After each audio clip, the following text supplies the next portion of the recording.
deep down, you all know this. You've either heard it before, or as I'm saying it, you understand it on a level, and you're saying, yeah, that sounds right.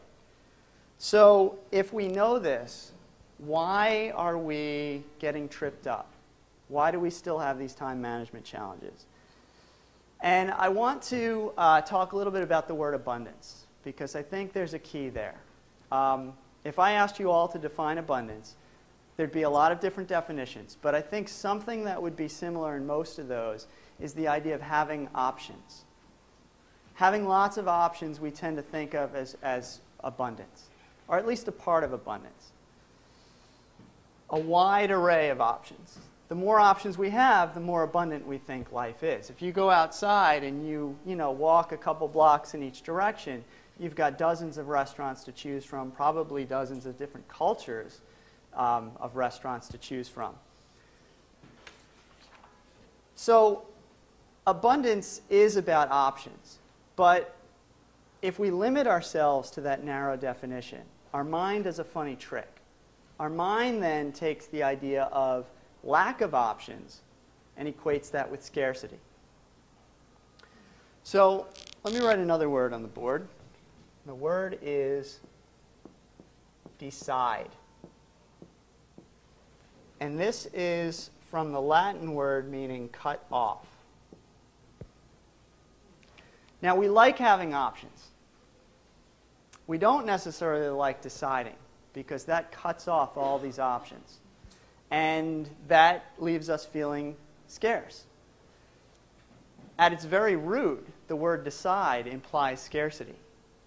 So it's no wonder the more options we have, the harder time we have deciding.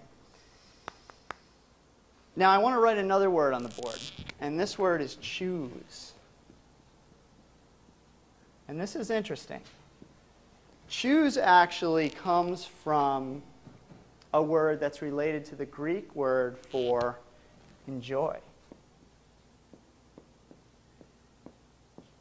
And the Latin word taste. It's an interesting difference there.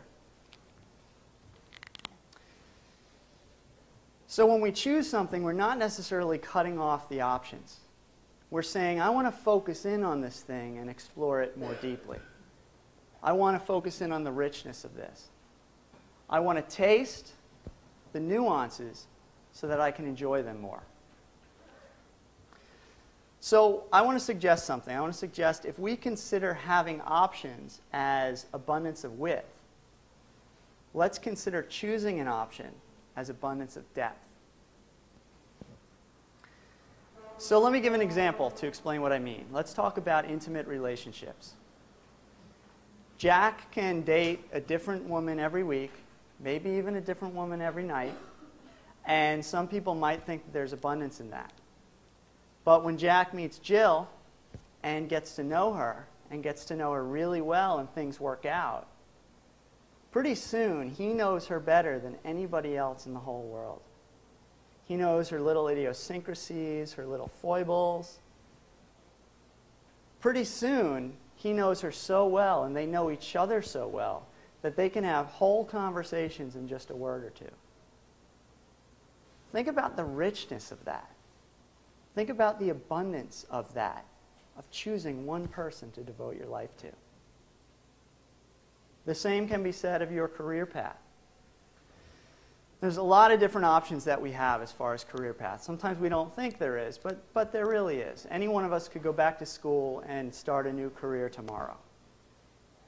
But when you choose one career path, you move past the point of becoming competent to the point of becoming great. And if you pursue it with enough passion, you might eventually become the best that there is at that. So there's abundance in that. And the same can be true of the place that you live. When you pick a place and you settle down and you live in that place for a while, you get to know all the best restaurants. You get to know the off-the-map treasures. Maybe you become a regular, where everybody knows your name. You learn the side streets, you learn the shortcuts, you say hello to the people you see on the street. And there's abundance in that.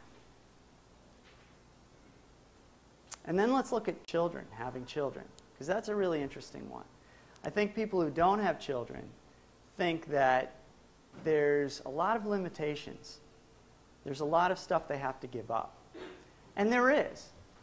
But if you take somebody who has a child, and that child grows up, maybe even has their own child, and you ask that parent,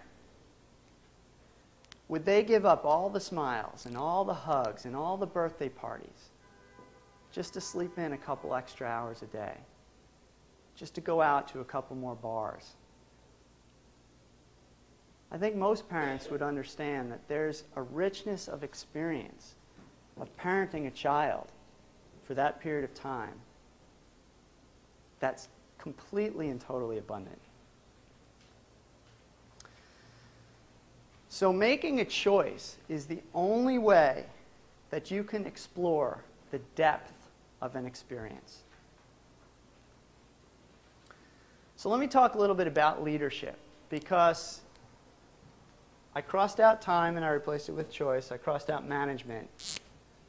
So what we're talking about here, when we talk about making choices, is leadership. In order to manage the right things, it takes the leadership to do the soul searching, the personal leadership, to do the soul searching to figure out what those right things are.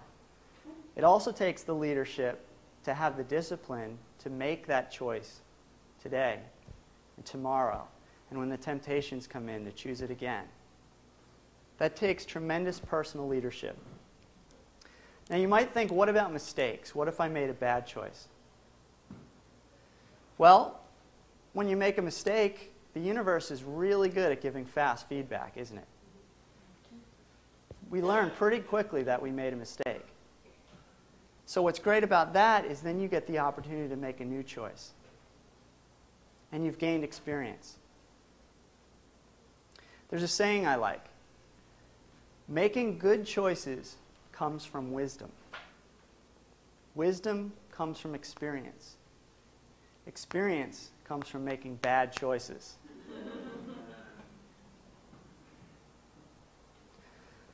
So 4 words. I need more time.